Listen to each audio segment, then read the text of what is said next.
सुरू करूया आपण. प्रार्थनेने सुरुवात करूया. ओम अज्ञानतिमिरान्धस्य ज्ञानाञ्जनाशलाकया चक्षुरुन्मीलितं येन तस्मै श्रीगुरवे नमः.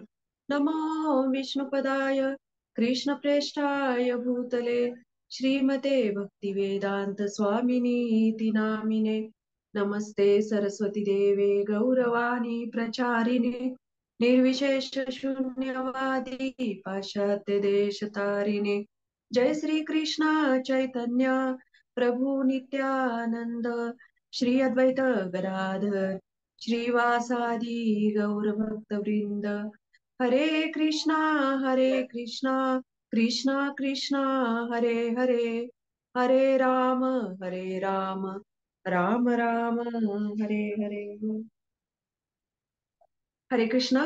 सर्व मैत्रिणींच्या आपल्या नेहमीच्या गीतामृत मालिकेमध्ये स्वागत. खरे तर आजचा जो श्लोक आहे, असं म्हणतात की चतुर्श्लोकी भगवद्गीता, याच्यावर हे आजचे 8, 9 आणि 10 आणि 11 असे 4 श्लोक आहेत आणि खूप सुंदर श्लोक आहेत त्याच्यामध्ये. आणि भगवंत काय सांगत आहेत आता हे रेग्युलरली तुम्ही खरं तर जॉईन करा. आता तसा हा पहिला श्लोक आहे आपला चतुर्श्लोकी भगवद्गीतेमधला.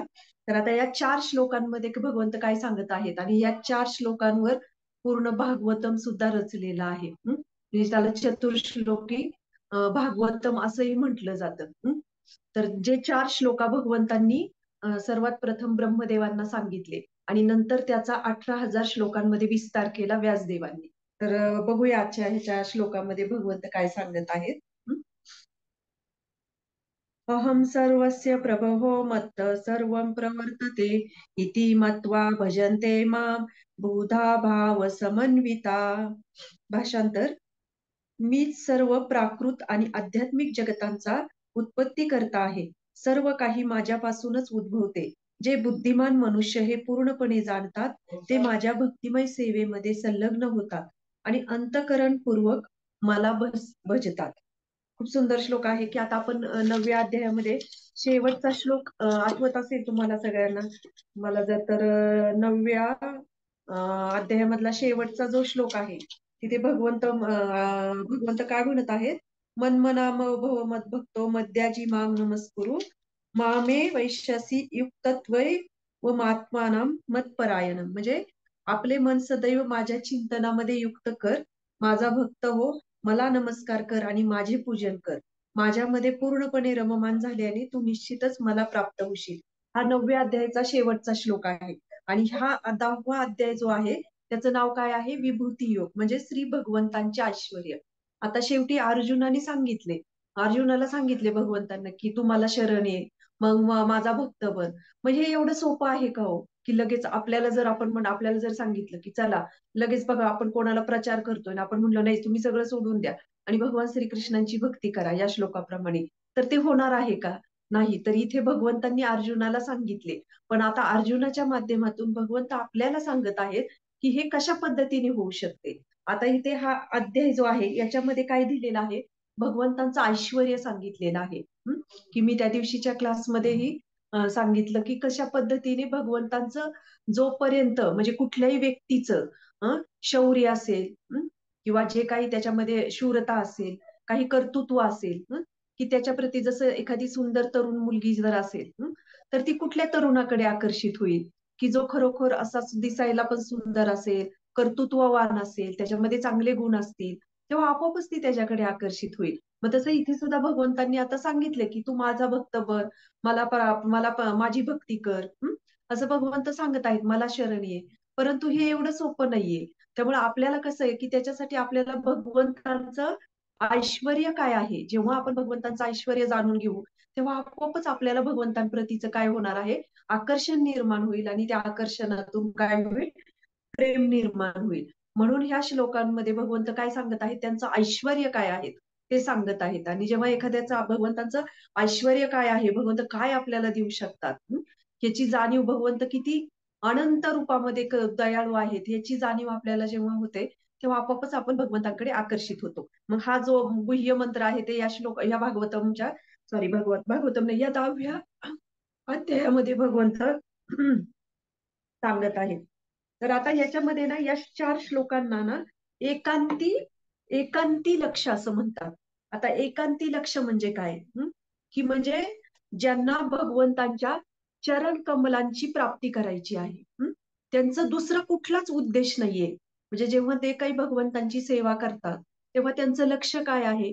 एकमेव हे लक्ष आहे की भगवंतांच्या चरणांची प्राप्ती करणे. म्हणून जे भगवंतांचे भक्त असतात, जे वैष्णव असतात, त्यांच्यासाठी हे 4 श्लोक म्हणजे काय आहे? एकांती लक्ष म्हणजे कुठलंच दुसरं त्यांच्या ह्याच्यामध्ये हे नाही, की हे एक आपण कसं म्हणतो, की एक ध्येय आहे.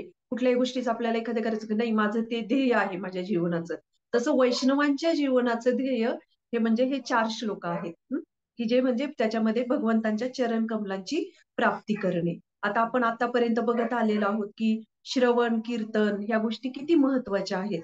आणि ही कशा पद्धतीने हे लक्ष प्राप्त करू शकतो आपण? श्रवणाने.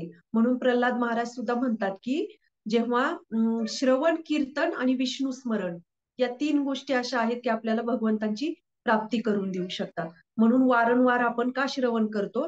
तर आपल्याला भगवंतांच्या चरणांकडे आपले लक्ष आकर्षित होते आणि जेणेकरून आपण ही भगवंतांच्या सेवामय, भक्तिमय सेवा जी आहे, ती आपल्या जीवनाचं आपण लक्ष मानू शकतो.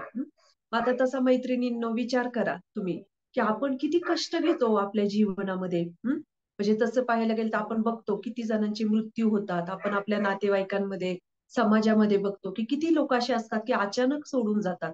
किती कर्तृत्व म्हणजे कर्तृत्व करतात त्यांच्या जीवनामध्ये. मी काही दिवसांपूर्वी एका मैत्रिणीने मला एक जणीचे हे सांगितले, की इथे बारामतीच्या जवळच राहतात ते. तर त्यांचा हार्ट अटॅकनी काही दिवसांपूर्वी मृत्यू झाला. आणि त्यांचा हार्ट अटॅकनी मृत्यू झाला. आणि एकच मला वाटतं त्यांना मुलगा आहे. आणि त्यांनी इतकी प्रॉपर्टी कमवलेली आहे, इतकी प्रॉपर्टी. आणि आता जवळपास 1 कोटीचं बंगल्याचं त्यांचं बांधकाम चालू आहे. आणि त्यांना सडनली म्हणजे झालं, नुकतेच राहायला गेले असतील ते. आणि सडनली त्यांना हार्ट अटॅक आला आणि ते त्याच्यामध्ये गेले. आणि एक मुलगा आहे, तो मुलगा पूर्णपणे वेडसर आहे. म्हणजे त्याला काहीच समजत नाही, तेवढाच मुलगा आहे त्यांना. आणि तो पूर्ण वेडसर आहे. मी जे विचार करत होते ह्या घटनेवरून, की तसं म्हणजे आपण बघितलं, आपल्या जीवनामध्ये सुद्धा आपण विचार करू शकतो, की एवढे सगळे आपण कष्ट करतो, एवढं सगळं किती किती कष्ट करावे लागले असतील. आज पैसे कमवायचे म्हटलं, तरी किती कष्ट करावे लागतात आपल्याला. मग एवढं सगळं उभं करण्यासाठी आयुष्यभर किती कष्ट घेतले असतील. आणि आज जेव्हा मृत्यू होतो, तेव्हा आपण ते मृत्यू झाल्यानंतर असं काही आहे का आपल्या खिशाला काय आपल्याला खिसा दिलेला आहे भगवंतांनी आणि त्याच्यात घेऊन आपण काही जाऊ शकतो? सगळं इथं सोडून जावं लागतं. म्हणून एकमेव संपत्ती फक्त आपली शाश्वत आहे. आणि ती म्हणजे काय आहे? भगवंतांची सेवा. हं? भगवंतांची सेवा जेव्हा भक्तिमय सेवा, भगवंताची म्हणजे भक्तिमय सेवा आपण जेव्हा करू, तेव्हा काय होणार आहे? ती शाश्वत संपत्ती आपली राहणार आहे. आणि ती मृत्यूनंतरही आपल्याला ती काय करणार आहे? मदत करणार आहे. म्हणून आयुष्यभरामध्ये लक्षात ठेवा आपण, की कितीही तोंड तोंडावर पडेपर्यंत पळलो, तरी शेवटी एक वेळ अशी येते, की एक सडनली एका क्षणात हे सगळं सोडून जावं लागतं. तर अशी काही काहींच्या आयुष्याची पण शोकांतिका आपण बघू शकतो. म्हणून हे घटना कशासाठी बघता जेव्हा ह्या घटनेकडे आपण बघतो, घटनांकडे अशा, तर ते फक्त दुःख व्यक्त करण्यासाठी नाही, तर आपण नेहमी त्याला भगवंतांनी जो भगवद्गीतेमध्ये दृष्टिकोन दिलेला आहे, त्या दृष्टिकोनातून आपण ते बघितलं पाहिजे. म्हणतात ना त्याला एक वैज्ञानिक दृष्टिकोन जेव्हा आपण म्हणजे त्या पाहण्याचा आपल्याला प्राप्त होईल, तेव्हा खऱ्या अर्थाने रोजच्या जीवनामध्ये पण आपण म्हणू शकतो, की आपल्याला श्रीमद भगवद्गीता ही समजायला लागली. मग आता हे कसं होणार? की जसं मी मगाशी म्हटलं, की भगवंतांचं ऐश्वर्य काय आहे? हे जेव्हा आपण जाणू, तेव्हा मग आपण भगवंतांची भक्ती करू. जेव्हा भगवंतांचं ऐश्वर्य जाणतो, तेव्हा काय होणार आहे, की आपण बाकीच्यांना कोणाकडे आकर्षित होणार नाही. की आता उदाहरण देते, की भगवंत पण किती दयाळू आहेत.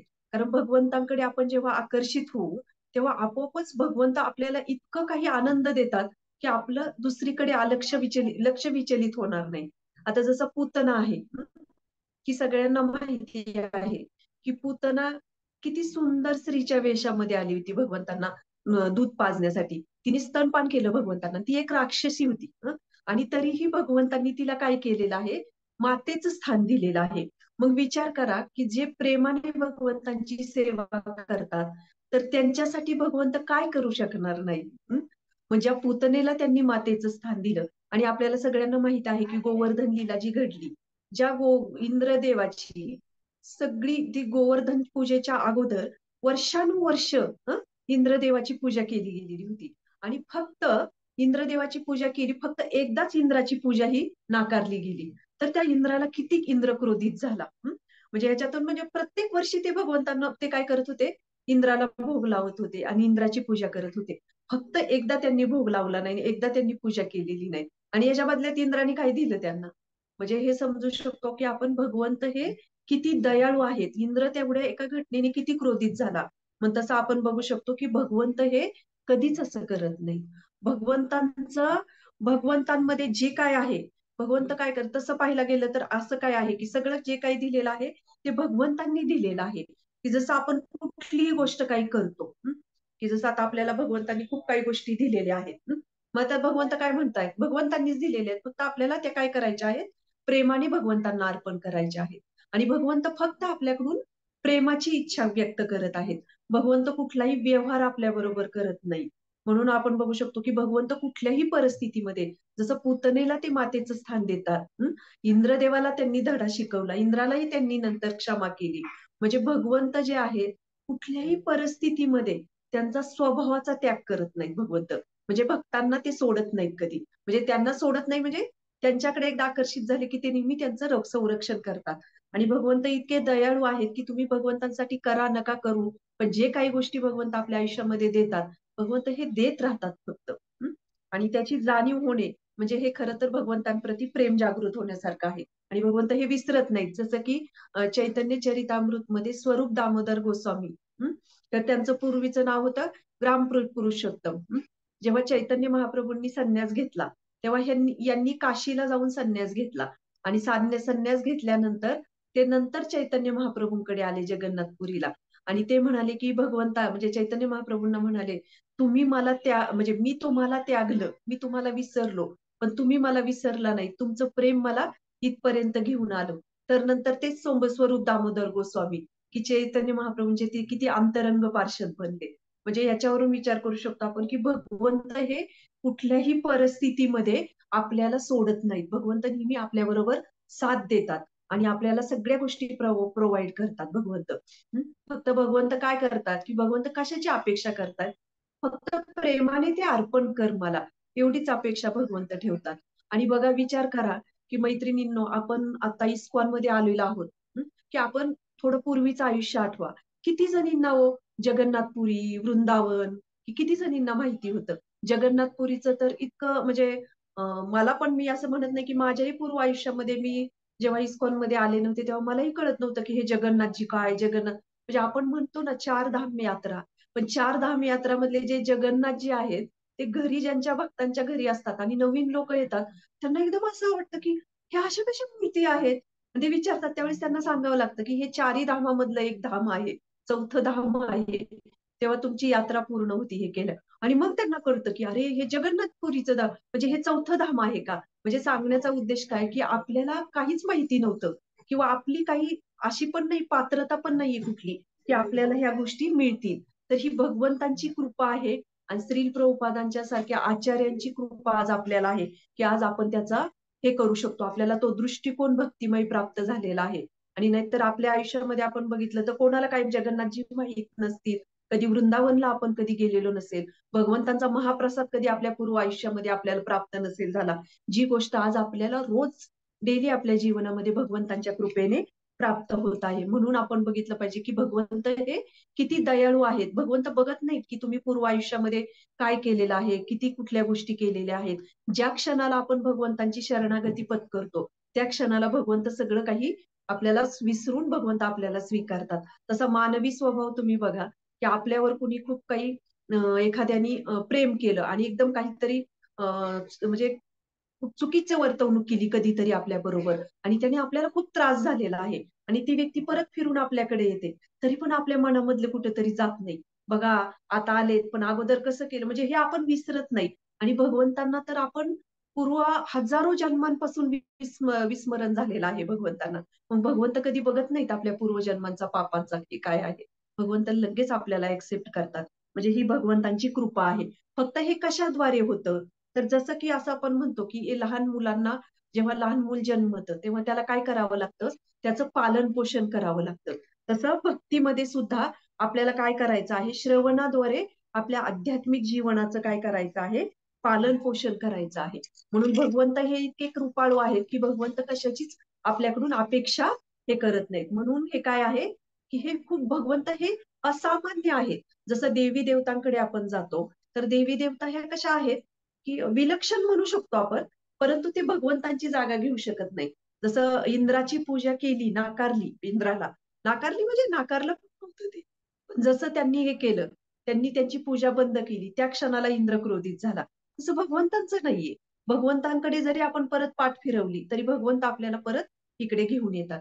म्हणून ही भगवंतांचं, जे भगवंतांचं ऐश्वर्य म्हणजे की किती वेगवेगळे ऐश्वर्य, म्हणजे असं नाहीये की भगवंत लक्ष्मीपती आहे. भगवंतांचे हे जे दिव्य गुण आहेत ते ही भगवंतांचं काय आहे, ऐश्वर्य आहे. जसं आता प्रल्हाद महाराज पण श्रीमद भागवतम मध्ये म्हणतात की तुम्ही असे स्वामी आहात की तुम्ही कुठल्याच सेवेची काय करत नाही, तुम्ही कुठल्याही सेवेची अपेक्षा करत नाही, म्हणजे तुम्ही तरीही देत राहता. म्हणजे सगळं काही देत राहतो. आज आपल्याला सूर्यप्रकाश मिळतोय, हवा मिळतीये, पाणी मिळतंय, सगळ्या गोष्टी आपल्या इच्छा जशा आहेत तशा आपण कृती करत राहतो. हे सगळं काय देतात, भगवंत आपल्याला बुद्धी देतात. म्हणून प्रल्हाद महाराज सुद्धा म्हणतात की तुम्ही असे स्वामी आहात की तुम्हाला कुठल्याच सेवेची तुमच्याकडून अपेक्षा नाहीये तुम्हाला, तरी तुम्ही काय करत आहात, देत राहतात. तुम्हाला फक्त म्हणजे भगवंत काय आहेत, आपल्या प्रेमाचे भुकेले आहेत. म्हणून आपण बघू शकतो की प्रत्येक शास्त्रांमध्ये, म्हणजे हा जो श्लोक आहे आजचा, भगवंत काय सांगत आहेत की भगवंत म्हणतात मी या सर्व आध्यात्मिक जगताचा प्राकृत आणि आध्यात्मिक जगताचा उत्पत्ती करता आहे आणि माझ्यापासूनच सर्व काही उद्भवतं. जेव्हा आपण बघतो की भगवान श्रीकृष्णांविषयी आपण काही सांगायला जातो तेव्हा लोक म्हणतात की का हो असा पण अनुभव येतो, तुम्ही फक्त कृष्णाचंच करता, तुम्ही दुसरं काहीच देवी देवतांचं करत नाही, तुम्हाला फक्त एकच असतो तुमचा देव कृष्ण. कारण आपण असे प्रश्न काय विचारतो, तर आपल्याला श्रीमद भगवद्गीता माहिती नाही. मैत्रिणींनो, विचार करा की या प्रचाराची किती गरज आहे. आणि हा जर ही भगवद्गीतेची वाणी लोकांपर्यंत आपण पोहोचवण्याचा प्रयत्न केला तर हे प्रश्न आपल्याला कधीच येणार नाहीत आपल्या पुढे. कधीच आपल्याला कुणी हे प्रश्न विचारणार नाहीत. म्हणजे हा प्रचार करणं ही किती मोठी कृपा आहे भगवंतांची की आपण ती कृपा प्राप्त करून ही भगवद्गीतेची वाणी जास्तीत जास्त लोकांपर्यंत पोहोचून त्यांना भगवंतांची कृपा प्राप्त करून देणे, एक माध्यम आपण त्याचं बनू शकतो. लोक वेद वाचतात, वेद उपनिषद. आता वेद वाचतात, उपनिषदांचं तर सर्व उपनिषदांचं सार आहे की भगवान श्रीकृष्ण हे परम आहेत, म्हणजे त्यांच्यापेक्षा त्यांच्यापासून सगळे काही आलेले आहेत. सगळ्या उपनिषदांचं सार आहे. आणि वेद जे असतात, काही लोक वेद वाचतात, पण वेदांचं सार काय, उपनिषद आहे. मग ते काय करतात, वेद वाचतात आणि उपनिषद मात्र काय करतात, त्याच्याकडे काय करतात, दुर्लक्ष करतात. कारण उपनिषदामध्ये दिलेलं आहे श्रीकृष्ण हे काय आहे, सर्वश्रेष्ठ आहे. आणि मग जर आपण कितीही आध्यात्मिक ग्रंथ अध्ययन करू दे, वेद वाचू दे, किती कुठल्याही गोष्टींचा अभ्यास करू दे, पण जर त्या अभ्यासाचा निष्कर्ष जर भगवान श्रीकृष्णांची प्राप्ती नसेल किंवा भगवान श्रीकृष्णांना जाणणे नसेल तर त्याचा काहीच उपयोग नाहीये. जसं म्हणतात ना, ते अर्धकुकुटणे आहेत, तर ते अर्धी बाजू उपयोगी म्हणून तिला स्वीकारायचं ना, अर्धी बाजू तिला खायला घालावं लागतं म्हणून ती नाकारायची, त्याला म्हणतात अर्धकुकुटणे आहे. तसं आपल्याला सोयीचं आहे की वेदांमध्ये सांगितले, उपनिषदांमध्ये भगवंत सर्वश्रेष्ठ आहेत हे सांगितले, पण आपण उपनिषदांना स्वीकारतच नाही. आपण वेदांना म्हणतो की नाही, वेद आम्ही हे वाचले, वेद ते वाचले, पुराण वाचले, परंतु उपनिषदांना मात्र आपण मानत नाही. मग याचा अर्थ काय आहे की जिथे भगवान श्रीकृष्ण भगवंत आहेत, सर्व गोष्टींचे स्रोत आहेत, ते मात्र आपण नाकारतो आपल्या सोयीनुसार. म्हणजे उपनिषदांना ना ऍक्च्युली कोणीच चॅलेंज करू शकत नाही उपनिषदांना. उपनिषद असं एक सायंटिस्ट सांगत होते की जसं आता वेद आहेत किंवा हे आहे पुराण आहेत, जसं आता आपल्या त्याच्यामध्ये सांगितले की पृथ्वीची निर्मिती कशी झाली, कसं झालं, मग त्याला एक वेळेस विज्ञान काहीतरी कारण सांगून की ह्याच्यातून भौतिक गोष्टीतून निर्मिती झाली, याचा स्फोट झाला, हे झालं, अशी कारणं ते देऊ शकतात, त्याला नाकारू शकतात. परंतु आतापर्यंत उपनिषदाला कुणीही चॅलेंज करू शकलेलं नाही. ते सायंटिस्ट म्हणाले की उपनिषदांना आतापर्यंत आम्हाला त्याच्यावर काहीच हे करता आलेलं नाही. म्हणजे उपनिषद काय आहे, सर्वांचं सार आहे आणि ते सांगत आहेत की भगवंत हे परमश्रेष्ठ आहेत, परमस्रोत आहेत सगळ्या गोष्टींचा. म्हणजे भगवंतांपासून नारायण आलेले आहेत, नारायणांपासून भगवान श्रीकृष्णांपासून नारायणांपासून ब्रह्मा आलेले आहेत, ब्रह्मांपासून प्रजापती, प्रजापतीपासून इंद्र, इंद्रांपासून अष्ट द्वादश आदित्य म्हणजे देवी देवता, हे सगळेजण काय आलेले आहेत, भगवंतांपासून आलेले आहेत. मग जर हे सर्वच जर भगवंतांपासून आलेले आहेत, तर मग आपण भगवंतांचीच भक्ती का करत नाही? आपण इकडे पुढेच का फिरतो? त्याचं मूळ स्रोत आहे तिकडे आपण जात नाही. कारण काय आहे की आपल्याला तिथपर्यंत आपण जाण्याचा कधी प्रयत्नच करत नाही, जाणून घेण्याचा. आणि जे कोणी सांगतं तर त्यावरही आपला विश्वास नसतो. म्हणजे फिरून जर सगळं काही भगवंतच मूळ स्रोत आहेत, की जसं आता आपण घरामध्ये चपाती बनवली. आता ती चपाती बनवल्यानंतर त्या चपातीचा स्रोत काय, आपण काय म्हणू, ही चपाती कुठून आली? गिरणीतून पीठ दळून आणलं, मग पीठ दळून धान्य आणलं. म्हणजे जर आपण म्हटलं की ती चपाती जी आहे, डायरेक्टली आपण म्हणलो की ती पृथ्वीपासून आली, तर आपण म्हणू का, ऍक्सेप्ट करू का ती पृथ्वीपासून आली? पण मूळ स्रोत कोण आहे? पृथ्वीपासूनच धान्य उगवतं ना. म्हणून आपण बघू शकतो की हे धान्य जर पृथ्वीपासून उगवतंय, तर ती चपाती आपल्या पुढे आलेली आहे. परंतु त्याचा मूळ स्रोत जर आपण बघितलं तर कोण आहे? पृथ्वी आहे. म्हणून आपण हे बघितलं पाहिजे ह्याच्यातून, की जरी सगळे गोष्टी, सगळे देवी देवता भगवंतांपासून आलेले आहेत, पण त्याचा जर मूळ स्रोत आपण जाणून घेतला, तर मग आपल्याला कळतं की भगवंत हे कोण आहेत, किंवा भगवान श्रीकृष्णांचं स्थान काय आहे. म्हणून आणि असं पण की कधी कधी किती लोक बघा, तुम्ही समाजामध्ये बघू शकता, प्रचार करताना तर हे खूप जाणवतं, की भगवन म्हणजे करतात, नाही असं नाही. परंतु ते आहे ते पण सोडत नाही. कारण का आहे, त्याच्यावर श्रद्धा कमी आहे. आणि काही काही लोकांना चॅलेंज करायची सवय असते समाजामध्ये, की नाही का भगवद्गीतेचं हे करायचं, का श्रीकृष्णांना हे करायचं. म्हणजे ह्याच्यावर आपला अहंकार इतका असतो, की त्या अहंकाराने आपण काय करतो, भगवंतांना शरण जाऊ शकत नाही.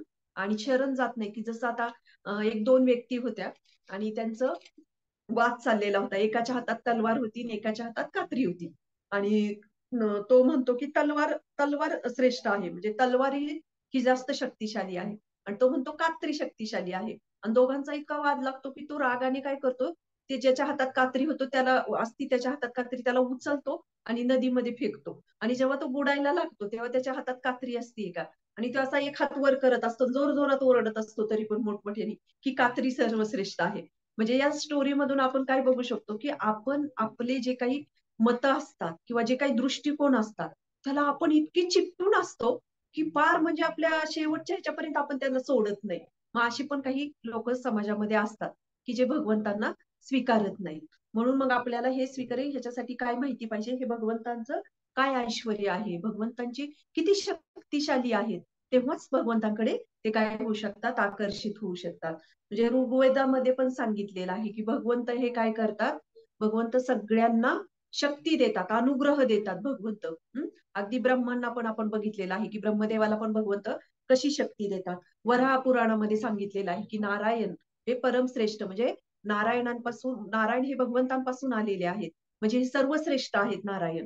म्हणजे हे सगळं जर भगवंतांपासून येतंय, तर मग आपण हे स्पेसिफिकली आजच्या श्लोकामध्ये का हे जाणून घेण्याचा प्रयत्न करत आहोत, कारण भगवंतांची शक्ती काय आहे याच्यावर आपण बघत आहोत. म्हणून हे वराह पुराण, ऋग्वेद याच्यामध्ये कुठे कुठे भगवंतांचं ऐश्वर हे सांगितलेलं आहे. की जसं आता आई मुलाला जन्म देते, आईपासूनच मूल, आईच्या शरीरापासून मूल येतं.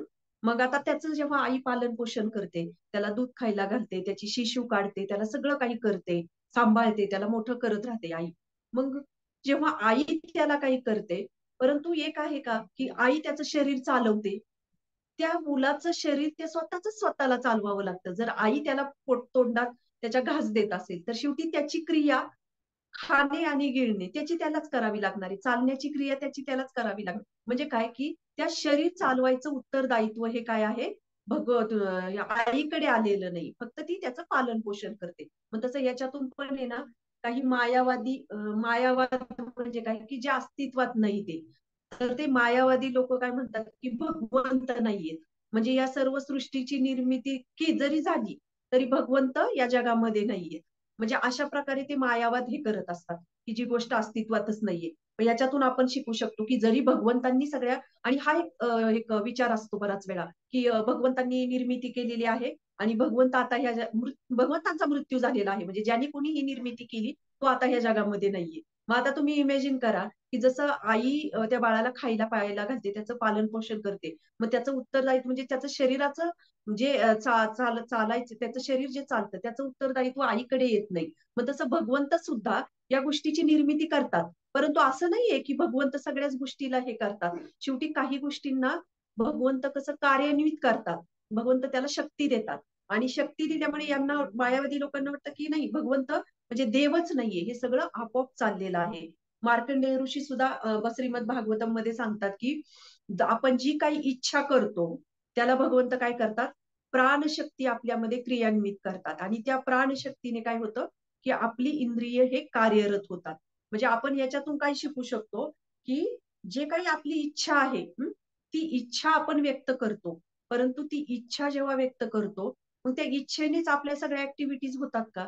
नाही, त्याच्यामध्ये भगवंत प्राणशक्ती कार्यान्वित करतात आणि त्याबरोबर मग आपले इंद्रिय कार्य करायला लागतात तसे, आणि तशी आपण कृती आपली होती. म्हणून आपण बघू शकतो की हे काय आहे की सगळं काही भगवंतच करतायत ऍक्च्युली त्या जीवासाठी. परंतु काय आहे, आपल्याला भगवंतच करतायत, परंतु तरीही आपल्याला म्हणून भक्त म्हणून आपण हे जे काय आहे ते भगवंतांना अर्पण करून त्यांच्या प्रती कृतज्ञता व्यक्त करायची असते. जसं की एखादं लहान मूल आहे जेव्हा एखादी लहान मूल एखादी काही छोटस घरामध्ये काम करतं किंवा वडिलांना पाणी आणून देणार किंवा आईला काहीतरी एखाद्या मुलीनी छोट्या मुलीने काहीतरी बनवून दिलं म्हणजे म्हणजे त्याच्यामध्ये तिचं किती प्रेम असतं आई वडिलांचं की ते त्यांनी बनवून दिले, म्हणजे तिने कुठे जाऊन काही कमवून आणलंय का, केलंय का की स्वतःच्या कष्टाने आणलंय काहीतरी केले मग ते एकदम गिफ्ट दिले, असं काही नाहीये. पण जेव्हा ते लहान मुलं काही प्रेमाने आणून देतात काय त्या वडिलांना आनंद होतो, किती त्या आईला आनंद होतो की अरे माझ्यासाठी हिने बनवून आणलं, माझ्यासाठी मला पाणी घेऊन आले. म्हणजे सांगण्याचं सगळं काही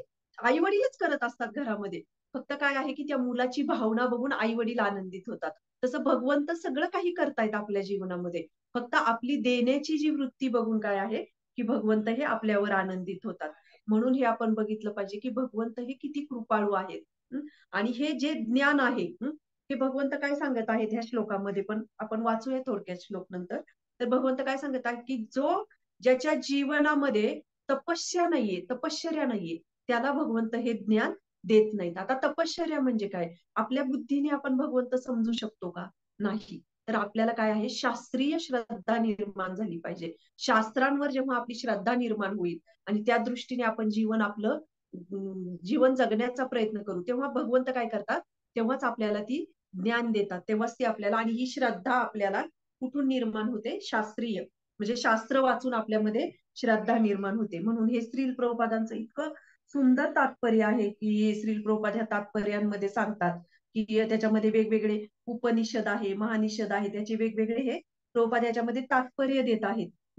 म्हणून भगवान श्रील प्रभुपादांचं हे म्हणजे म्हणतात ना की एका प्रामाणिक अधिकारी व्यक्तीकडून जेव्हा ऐकतो तेव्हा आपल्याला योग्य असं ज्ञान आपल्याला मिळतं. मग याच्यामध्ये मग श्रील प्रभुपादांनी आपल्याला खूप छान वेगवेगळे जे देतात. बलदेव विद्याभूषण आपल्याला सगळ्यांना माहिती आहे की श्रीमद भगवद्गीतेचं जर पहिलं पान तुम्ही बघितलं तर त्याच्यावर प्रभुपाद लिहितात की बलदेव विद्याभूषण यांना समर्पित करतायत ते श्रीमद भगवद्गीता. ते का करतायत समर्पित? तसं पाहायला गेलं तर बलदेव विद्याभूषण ते त्यांचे गुरु नाही येत, म्हणजे त्यांचे गुरु श्रीमद भक्ती सिद्धांत सरस्वती ठाकूर आहेत, परंतु ती भगवद्गीता मात्र त्यांना समर्पित करत आहेत. म्हणजे सांगण्याचा उद्देश काय की आपण अधिकारी व्यक्तींकडून श्रवण करणे हे किती गरजेचं असतं. मग ती कुठल्याही संप्रदायाशी रिलेटेड, चार संप्रदायाशी रिलेटेड ती अधिकारी व्यक्ती पाहिजे. आता पण ते चार संप्रदाय तुम्हाला सगळ्यांना माहित असतील, रुद्र शिव हे जे लक्ष्मी संप्रदाय, हे चार संप्रदाय जे आलेले, ब्रह्म संप्रदाय त्याच्याशी निगडीत पाहिजे. जेव्हा श्री प्रभुपाद इथे सांगत आहेत तात्पर्यामध्ये की जेव्हा आपण अशा निरर्थक लोकांकडून म्हणजे आपण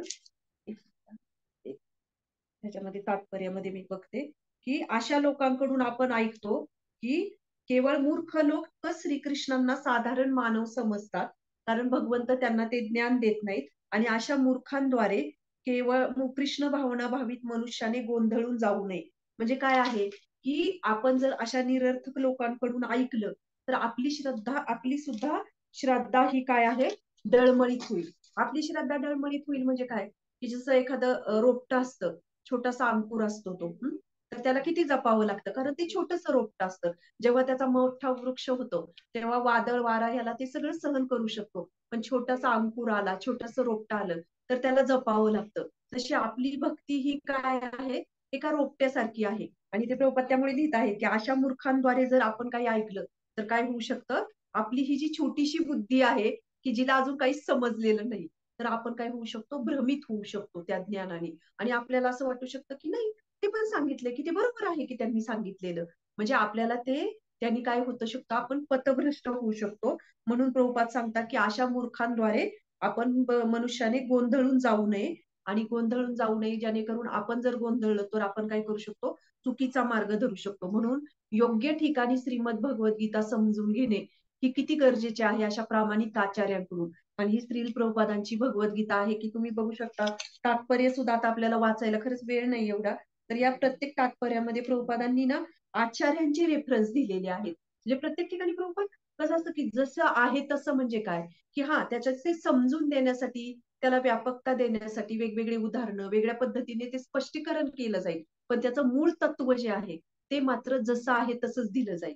ही ही आचार्यांची कृपा आहे. आणि हे श्रील प्रभुपादांनी आपल्याला दिलेलं आहे. म्हणून हे वैदिक ज्ञान जे आहे, की या ठिकाणी प्रभुपाद म्हणतात एका ह्याच्यामध्ये, की जो आपल्या संपूर्ण शक्तीनिशी कृष्ण भावनेमध्ये निमग्न होतो आणि खऱ्या अर्थाने तो एक मिनिट, प्रामाणिक आध्यात्मिक गुरूकडून वैदिक प्रमाणानुसार जो श्रीकृष्णांना या प्रकारे जाणतो, तो आपल्या संपूर्ण शक्तीनिशी कृष्ण भावनेमध्ये निमग्न होतो आणि खऱ्या अर्थाने तो विद्वान बनतो. म्हणजे वैदिक ज्ञान म्हणजे काय, फक्त हातामध्ये ग्रंथ घ्यायचे आणि मोठं मोठं पांडित्य दाखवायचं, मोठे मोठे प्रवचनकार बनायचं, हे नाहीये. तर वैदिक ज्ञान म्हणजे काय, हे आपलं चरित्र बनवतं, चारित्र्य घडवतं. काही ती लोक तुम्ही समाजामध्ये आपण बघू शकतो, की भरपूर काही गोष्टी करतात, आध्यात्मिक गोष्टी करतात, परंतु त्याचबरोबर त्यांचं चारित्र्यही त्यांच्याकडे नसतं. म्हणून वैदिक ज्ञान हे असं नाहीये. वैदिक ज्ञान एका हातात आपल्याला भगवद्गीता देतं, परंतु दुसऱ्याने आपल्याला चारित्र्यवान पण बनवतं. तर हे खरं वैदिक ज्ञान आहे. आणि हे आपल्याला ज्ञान प्राप्त करण्यासाठी प्रभुपाद काय सांगत आहेत, की मूर्खांद्वारे आपण ऐकू नये, तिथे आपण भ्रमित होऊ शकतो आणि तिथे आपलं काय होतं, आपलं पतन होऊ शकतो. म्हणून हे श्रीकृष्ण हे सर्वाचे परम कारण आहेत. हे आपल्या बुद्धीद्वारे आपण समजू शकत नाही, कारण आपल्या बुद्धीला भरपूर फाटे फुटलेले आहेत. तर ते शास्त्रबुद्धीद्वारे आपण समजून घेतलं पाहिजे. आणि शास्त्रबुद्धी ही आपल्याला आपल्याला शास्त्रांद्वारे आपल्याला ती बुद्धी प्राप्त होऊ शकते. आणि प्रभुपाद नेहमी म्हणायचे, की तुम्ही आपण हजारो जन्म घेतलेले आहेत पूर्वी, फक्त हा एक जन्म तुम्ही द्या भगवंतांसाठी. एकच एवढा एक जन्म द्या तुम्ही. आणि ह्या एक जन्मामध्ये तुमचं काय नुकसान होणार आहे? की किती, म्हणजे आपण तसा विचार जर केला मैत्रिणींनो, की आपल्या संसारिक जीवनामध्ये आपल्याला काही कमी तपश्चर्या आहे का? तपश्चर्याच आहे ती. किती गोष्टींना, स्ट्रेसला सामोरं जावं लागतं, किती कष्ट करावे लागतात, काय काय संघर्ष करतात हे जीवन जगताना. म्हणजे ही पण एक तपश्चर्याचे आहे. परंतु ही तपश्चर्या आपण जेव्हा करतो, त्याने आपल्याला काय प्राप्त होतं हो या तपश्चर्येने? शेवटी काय आहे, किती गोष्टीचं एक काही काळापुरतं ते सुख प्राप्त होतं. म्हणजे इथे पण आपण तपश्चर्याच करत आहोत. मग जर आध्यात्मिक जीवनामध्ये आपण जर आणि ही तपश्चर्या करतो, त्याचं सुख पण आपल्याला माहिती आहे, की त्याची काय किती प्राप्ती, किती अशाश्वत आहे ते सुख, किती दिवस आपल्याकडे राहणार आहे. मग आपण जर भौतिक जीवनामध्ये एवढा संघर्ष करतोय, तर मग आपण थोडासा आध्यात्मिक जीवनामध्ये थोडी जर तपश्चर्या केली, तर काय फरक पडेल? इकडेही काय आपलं जीवन काय असं सुखासुखी नाहीये, तिथे पण तपश्चर्याचे आहे आपल्याला. मग भक्तिमय जीवनामध्ये आपण जर थोडीशी तपश्चर्या केली, तर याच्यावर आपण विचार केला पाहिजे, की आता किती जण म्हणतात, की आम्हाला वेळ नाही. बरोबर आहे, वेळ म्हणजे खरंच ही गोष्ट अशी आहे, की सगळ्यांसाठीच ते अवघड आहे. कुठेही जाणं, रोजच्या ह्याच्यामधून व्यापामधून वेळ काढणे. पण आता विचार करा, रोज दुपारी आपलं 2ला गीतामृत असतं आणि आपण सगळेजणी जॉईन करतो. असं किती नुकसान होतं. आता ही शृंखला जवळपास 1.5 वर्ष झाले सुरू झाली. ह्यातल्या कित्येक मैत्रिणी तेव्हापासून रेग्युलरली जॉईन करतायत. मग इमॅजिन करा, की एवढ्या या पाऊण तासाच्या, 1 तासाच्या वेळेमध्ये आपलं किती नुकसान झालंय हो. कुठे काही नुकसान झालंय का? किंवा कुठं काही आपल्याला त्रास झालाय का त्याचा? मग तसा विचार जर केला, तर थोडासा विचार करण्याची गरज आहे आपल्याला, की आपण इकडे भरपूर संघर्ष करत आहोत. थोडी आध्यात्मिक जीवनामध्ये आपण तपश्चर्या करावी. आणि अशी पण अपेक्षा नाहीये, की आपल्याला शारीरिक काहीतरी हे करायचे आणि कुठेतरी लांब घर सोडून निघून जायचंय. तर आपल्यासाठी ही छोटे-छोटे तपश्चर्या आहेत, की क्लास जॉइन करणं, भगवद्गीतेचं वाचन, अध्ययन करणं, जप करणं, भगवंतांविषयी जाणून घेणं. तर ही आपल्या जीवनासाठी थोडा वेळ काढण्याची खरे तर ही आपल्यासाठी ही तपश्चर्या आहे. आणि जेव्हा भगवंत म्हणतात, की हे विद्वान कोण बनतं, की जे अशा पद्धतीने भगवंतांना जाणून घेतात, ते खऱ्या अर्थाने काय बनतात? विद्वान बनतात. म्हणून आपण बघितलं पाहिजे, की जे मूर्ख भगवंत इथे सांगत आहेत, या श्लोकामध्ये पण म्हणतात, की जे मूर्ख जे असतात, तर त्या मूर्खांना म्हणजे जे भगवंतांना जाणू शकत नाही, ते कोण आहेत? ते मूर्ख आहेत. आणि भगवंतांना जे जाणू शकत नाही, म्हणजे जे कोणी भगवंतांना ऐकत नाही आणि जे शास्त्र समजू शकत नाही, ते भगवंतांना जाणू शकणार नाहीयेत. ते कसे त्यांना जर आपण म्हटलं, की तुम्ही भगवान श्रीकृष्ण भगवंत आहेत, परमश्रोत आहेत, नाही ते ऍक्सेप्ट करणार. म्हणून भगवंत सुद्धा सांगतात, की अशा मूर्ख जे लोक असतात, अशा मूर्खांना हे मूर्ख मला हे कधीच जाणू शकत नाही. आणि 9व्या अध्यायामध्ये सांगितलं होतं, की हे जे मूर्ख म्हणजे जे लोक भगवंतांना जाणू शकत नाहीत किंवा जाणण्याची तेवढी त्यांची हे नसेल, त्यांच्यावर कृपा नसेल, तर त्यांचं काय काय नुकसान होतं.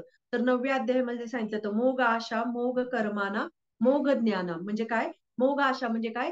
की त्यांची धामात जाण म्हणजे ते भगवत ह्या जन्म मृत्यूच्या फेऱ्यातून मुक्त होतील, ही त्यांची आशा पूर्णपणे संपुष्टात आलेली आहे. आणि मोग कर्माना म्हणजे काय?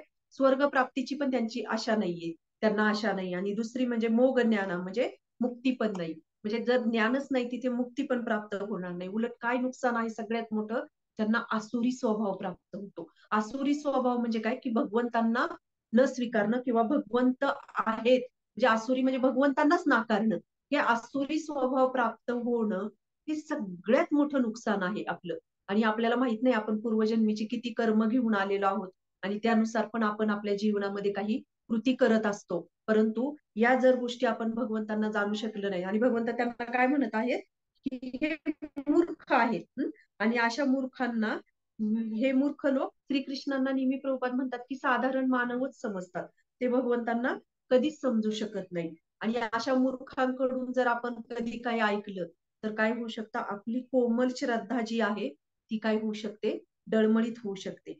म्हणून आपण बघितलं पाहिजे, की आपण अशा ठिकाणावरून नेहमी आपण ऐकले नाही पाहिजे, की आपल्याला वाटतं, की काय इकडे चाललेलं आहे भागवतम सप्ताह, तिकडे चाललेलं आहे, ऐकायला काय जाते. परंतु नाही, जसं आपली सगळे आपलं संपत्ती, धनसंपत्ती आपण तिजोरीमध्ये ठेवतो, बँकेमध्ये ठेवतो. अशी आपली श्रद्धा आणि भावना ही आपल्या आध्यात्मिक जीवनामध्ये किती किती महत्वाची आहे, त्याच्यावरच आपलं आध्यात्मिक जीवन चालणार आहे. तर ही जी श्रद्धा आहे आध्यात्मिक जीवनामधली, ही आपण सहज अशी कोणाला तरी देऊन टाकतो आणि कुणीतरी करतं. म्हणून हे ऐकणे म्हणजे इतकं सहजतेने घेतलं नाही पाहिजे, की अशा प्रामाणिक जे आचार्य आहेत, जे प्रामाणिक शास्त्र अध्ययन करतात, अशा ठिकाणी आपण श्रवण केलं पाहिजे. आपला स्वभाव कसा असतो, चला तिथं पण काही दोन गोष्टी देवाच्याच सांगतात, काय फरक पडतोय ऐकले. फरक फरक आपल्या चेतनेमध्ये पडतो. त्या अंतर्गत गोष्टी आहेत. म्हणून हे आपण जाणून घेतलं पाहिजे, की हे भगवंतांचं ऐश्वर्य जाणण्यासाठी आपल्याला काय आहे, कशाची गरज आहे. आपल्याला अशा योग्य अशा प्रामाणिक आचार्यांची आणि प्रामाणिक अशा लिहिलेल्या जसं श्री प्रभुपादांनी हे तात्पर्य लिहिलेले आहे त्याची गरज आहे. त्या पहिल्या ओळीमध्ये सुद्धा प्रभुपाद सांगतात, की ज्या विद्वानांचे वेदांचे पूर्ण अध्ययन केले आहे आणि श्री चैतन्य महाप्रभूंसारख्या आध्यात्मिक प्रामाणिक अधिकाऱ्यांकडून ज्ञान प्राप्त केलेले आहे, तशीच ही शिकवण कशी आचरणात आणलेली आहे, आणावी हेही जाणलेले आहे. तोच श्रीकृष्ण आध्यात्मिक आणि भौतिक या दोन्ही जगताचे उत्पत्ती करता कसे आहेत हे जाणू शकतात. याच्यामध्ये प्रभुपाद काय लिहितायत, की नुसतं अध्ययन शास्त्र जाणणे ही तर एक म्हणजे श्रवणाची प्रक्रिया झाली. परंतु नुसतं फक्त आपण श्रवण करून पण आपण जाणू शकत नाही. तर त्याच्यासाठी काय पाहिजे आपल्याला? प्रामाणिक असे अधिकारी पाहिजेत, प्रामाणिक असे वैष्णव पाहिजेत. आपल्याला ज्ञान भरपूर आहे, परंतु ते ज्ञानाचं रूपांतर विज्ञानात करणे, ते अप्लाय करणे जीवनामध्ये, त्याच्यासाठी आपल्याला कोण लागणार आहेत? भगवंत व भगवंतांचे असे भक्त लागणार आहेत. नुसतं अध्ययन करून आपण ते प्राप्त करू शकत नाही. तर त्याला ते प्रामाणिक असे वैष्णव असतील तर ते आपल्याला जीवनामध्ये शिकवू शकतात. आणि जेव्हा आपण त्यांच्याकडून हे जाणून तेव्हा काय होतं, की आपल्याला भगवंत हे कसे सर्वश्रेष्ठ आहेत ह्याचे ज्ञान आपल्याला प्राप्त होऊ शकते. तर अशा प्रकारे मैत्रिणींनो आजच्या ह्या श्लोकाचं हे तात्पर्य थोडक्यात सांगण्याचा मी प्रयत्न केला. तर काही चुकलं असेल सांगताना तर नक्की क्षमा करा. कारण हे श्लोक जे आहेत तर हे खूप सार आहे सगळ्या गोष्टींचे. याच्यावर श्रीमद भागवतम रचलं गेलेलं आहे. तर पुढचाही श्लोक उद्याचा आपला खूप सुंदर आहे रविवारचा. मच्छिता मद्गता प्राणा बोधयंत परस्परम कथयंतश्च माम नित्यम तुष्यन्ति च रमन्ति च. खूप सुंदर श्लोक आहे. माझ्या शुद्ध भक्तांचे चित्त माझ्यामध्येच वास करीत असते. त्यांचे जीवन माझ्या सेवेमध्ये समर्पित असते आणि एकमेकांमध्ये माझ्याविषयी चर्चा करण्यापासून आणि बोधन करण्यापासून त्यांना अत्याधिक संतोष तथा आनंद प्राप्त होतो. तर नक्की रविवारी याच्यासाठी तुम्ही जॉईन करा. आणि आजच्या क्लासवर जर कोणाला काही प्रश्न असतील, कोणाच्या काही कमेंट्स असतील तर प्लीज तुम्ही त्याच्यात सांगू शकता. माताजी जरा सेटिंग चेंज करताय का? एकच मिनिट. येस माताजी.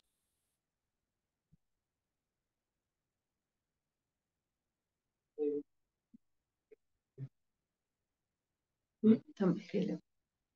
हा, सेटिंग चेंज केलंय. कोणाला काही प्रश्न असतील तर विचारू शकता.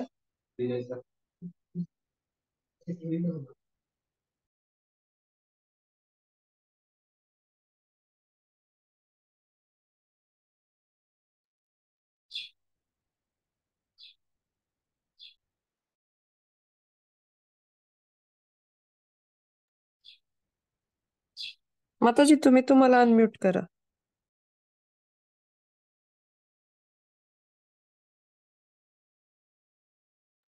हा, केलं.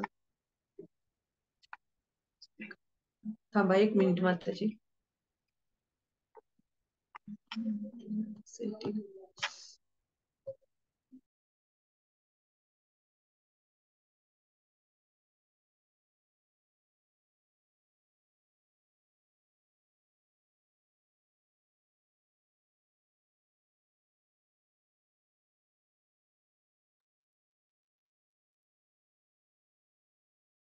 हरी बोल. सेटिंग नाही चेंज झालं ना. पवित्र लीला माताजी तुम्ही करा बरं. बघा बरं, कोणी सांगेल का अनम्यूट झाले का? झालंय. Okay okay. स्टील तर मिळू शकतं, नाहीतर मग आपण सांगूया.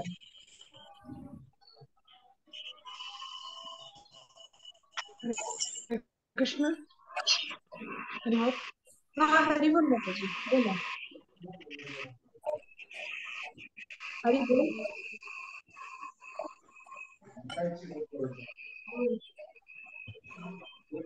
अर्चनाजी तुम्हाला काही विचारायचंय का? अर्चना पाटील. नाही. चालेल पवित्र लीला माताजी, मग काही प्रश्न नाही दिसत कोणाला. थांबूया मग आपण. चालेल. चालेल.